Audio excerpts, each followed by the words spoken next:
Good morning dear students. आज हम कक्षा 9 विषय हिंदी व्याकरण व्याकरण का जो हमारा लेखन पार्ट है उसमें पत्र लेखन पढ़ेंगे। पत्र से तात्पर्य हमारा लेटर राइटिंग। पत्र राइटिंग सामान्यतः दो प्रकार के पाए जाते हैं। ये दो प्रकार से पढ़े जाते हैं। पहला औपचारिक पत्र, दूसरा है अनौपचारिक पत्र। आइए हम जानते हैं कि औपचारिक पत्र क्या होता है और अनौपचारिक पत्र होता है। औपचारिक पत्र उसे कहा जाता है जिसके साथ हमारा कोई व्यक्तिगत संबंध हो, जिन्हें ऑफिशियल पत्र भी कहते हैं। अनौपचारिक पत्र से कहा जाता है जिसके साथ में हमारा कोई संबंध हो, रक्त संबंध, जब भाई बहन, चाचा चाची, ताऊ, नाना नानी के साथ जो हम पत्र व्यवहार करते हैं वो सारे के सारे अनौपचारिक श्रेणी के पत्र कहलाते हैं। कक्षा 9 के अंतर्गत हमारा जो पत्र है वह है अनौपचारिक पत्र। ये कक्षा 9 के लिए जो हमारे परीक्षा में पूछा जाएगा। तो आइए हम एक बार पुनः इनकी डेफिनेशन जानते हैं कि अनौपचारिक पत्र क्या होता है और औपचारिक पत्र क्या होता है। औपचारिक पत्र से तात्पर्य होता है कि जिन व्यक्तियों के साथ व्यक्तिगत और पारिवारिक संबंध नहीं होते हैं उन्हें हम औपचारिक पत्र के नाम से जानते हैं। अनौपचारिक पत्र उसे कहा गया है कि जिन व्यक्तियों के साथ हमारे व्यक्तिगत तथा पारिवारिक संबंध होते हैं उन्हें लिखे जाने के लिए हमें अनौपचारिक पत्र का प्रयोग किया जाता है, जिसमें मित्र हो या अपने घर के अन्य परिवार के सदस्य जिनके साथ में लिखा जाता है।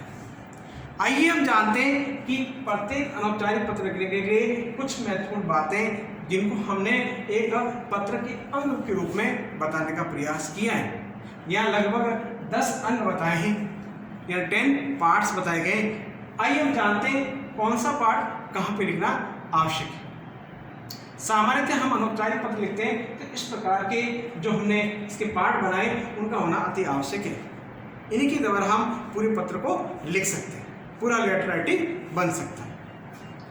सबसे पहले बताने का क्या है कि पत्र प्रेषक का पता, यानी पत्र को प्रारंभ में से लिखने से, जैसा कि हम हमारे जो भी पत्र लिखने के लिए जो पेपर यूज करते हैं तो इस प्रकार से जो हमारा पेपर होगा, कागज होगा, उस कागज इस प्रकार से लिखने का प्रयास। तो कहते हैं सबसे पहले प्रारंभ में यहाँ पर पत्र प्रेषक का पता होना चाहिए। फिर इसके बाद उसके नीचे जब वो पत्र लिखा जा रहा है उस लिखे जाने वाले पत्र के समय और उसका दिनांक लिखना अति आवश्यक। इसलिए यहाँ पर तिथि शब्द का प्रयोग है। पत्र लिखने की दिनांक या दिनांकित करना भी अति आवश्यक है, कौन सी तारीख को पत्र लिखा है। फिर देखिए संबोधन वाले जिस व्यक्ति विशेष को अपन पत्र लिखते हैं तो उनके लिए कुछ रेस्पेक्ट वर्ड यूज करते हैं, तो उसके लिए संबोधन शब्द का प्रयोग है। अब देखिए जिस व्यक्ति विशेष को हम लिख रहे हैं उनके लिए वापस उसका अभिवादन करें, उनका अभिवादन करें। तो देखिए अभिवादन वर्ड शब्द का भी प्रयोग करना चाहिए। जिससे बड़े बुजुर्ग हो तो उनके लिए हम चरण स्पर्श वगैरह शब्दों का प्रयोग करते हैं, सादर प्रणाम, इस प्रकार के शब्दों का प्रयोग करते हैं। वे सारे के सारे अभिवादन की श्रेणी में जाते हैं।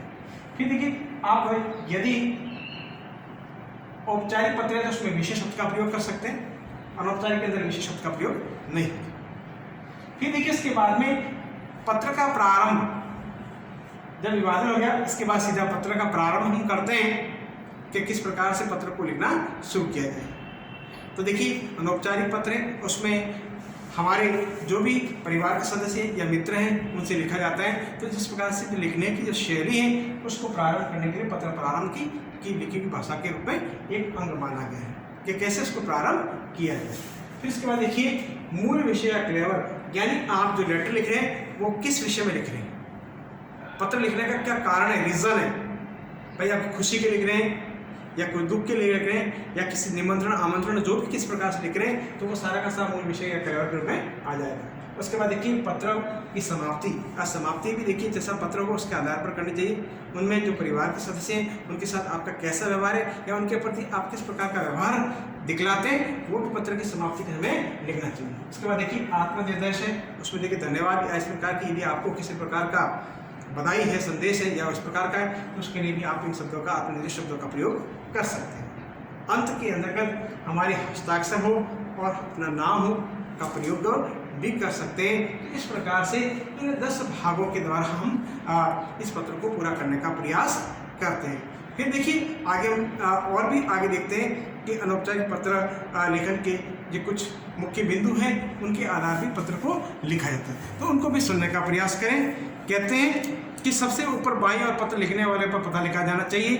फिर कहते हैं इसके नीचे दिनांक लिखना चाहिए, जैसा कि मैंने दिनांकित बता दिया। फिर इसके नीचे लिखे पत्र में संबोधन भी करना चाहिए, आदरणीय जो भी है वे आदरणीय जो भी शब्दों के साथ में कोई भी कर सकते हैं। फिर देखिए अभिवादन के लिए सम्मान सूचक शब्दों के लिए मैंने सादर चरण, इस पर नमस्कार, आशीर्वाद, इस प्रकार के शब्दों का प्रयोग किया जाता है। फिर देखिए पत्र के प्रारंभ के रूप में देखिए आप कैसे हो, मैं सकुशल हूँ या आप सकुशल होंगे, इस प्रकार के शब्दों के द्वारा हम पत्र का प्रारंभ करते हैं। फिर देखिए जिस विषय वस्तु से संबंधित हो उसका पूरा का पूरा पैराग्राफ में लिखा जाता है। देखिए अंतिम के अंतर्गत जैसा मैंने कहा था, समाप्ति के अंतर्गत यदि परिवार के सदस्य हैं तो परिवार के सदस्य भाई या बहन हो, छोटे बड़े हो, चाचा चाची हो, तो उनके परिवार के सदस्य के रूप में भी उन लोगों के लिए भी अपना कुछ बनता है, तो हम उसके अभिवादन के लिए शब्दों का प्रयोग करते हैं। जैसे हम कहते हैं छोटों को प्यार, बड़ों को सादर प्रणाम, इस प्रकार के शब्दों का प्रयोग करते हैं। तो ये पत्र की समाप्ति के रूप में भी लिखे जाते हैं। फिर देखिए उसके बाद जिस किसी व्यक्ति विशेष को आप पत्र लिखें उसके साथ आपका क्या संबंध है, तो उसमें आत्मनिर्देश के रूप में जैसे मैं कहते सकता हूँ आपका भाई, आपकी बहन है, आपका पुत्र, आपकी पुत्री, आपका पोता, आपकी पोती है, आपका दोता या नाना नानी के साथ शब्दों का प्रयोग करते हैं, तो इस प्रकार के शब्दों का प्रयोग कर सकते हैं। और सबसे नीचे अपने जो भी नाम बनता है उसको लिखने का प्रयास करते हैं। तो देखिए इस प्रकार से पूरा का पूरा एक अनौपचारिक पत्र लिखा जाता है। पत्र लिखने के लिए इन विषय वस्तु का होना अति आवश्यक है।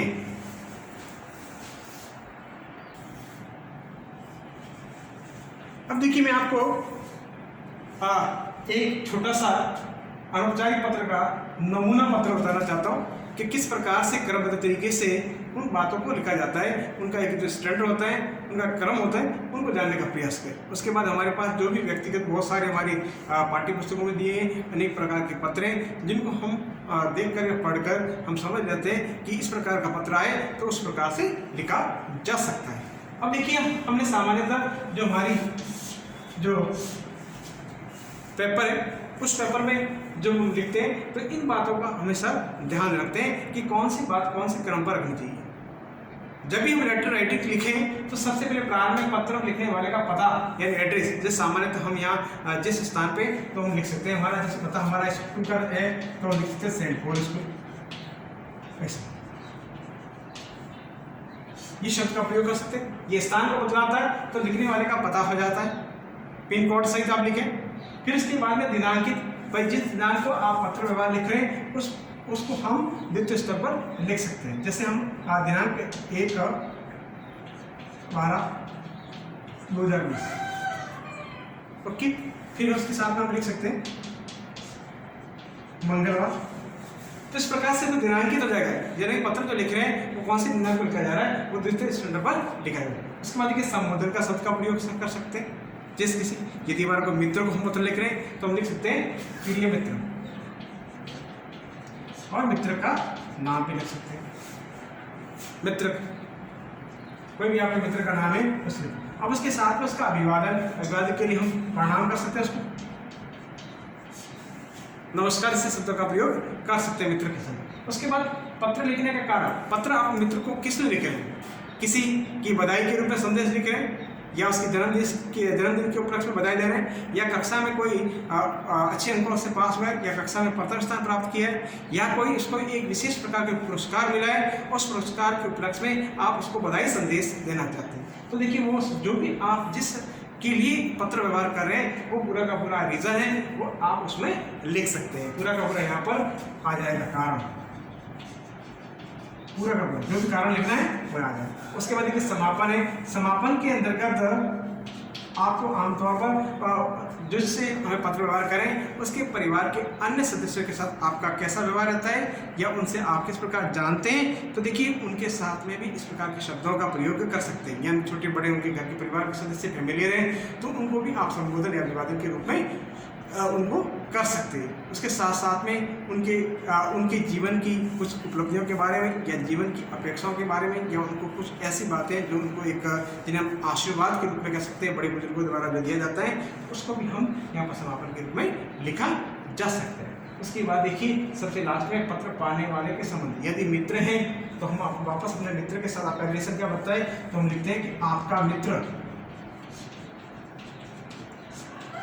शब्द का प्रयोग किया जाता है। अब मित्र का क्या नाम है, जो भी है वो आप लिख सकते हैं, जो भी आप मित्र का नाम बनता है वो लिख सकते हैं। लेकिन परीक्षा के दौरान ध्यान रखें आप इस प्रकार से चिन्हों का प्रयोग कर सकते हैं, या ख और ग, ये परीक्षा में ही लिखा जाता है।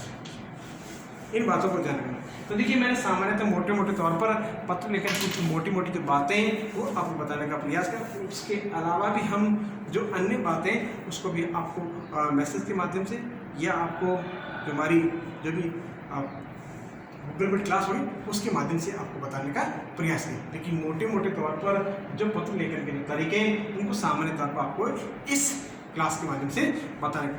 इससे रिलेटेड आपको और कोई डाउट हो तो मुझे व्हाट्सएप या टेक्स्ट मैसेज के माध्यम से बता सकते हैं, जो जिसका आपको वापस पूरा क्लेरिफाई करके आपको अधिक से अधिक समझाने का प्रयास कर सकते हैं।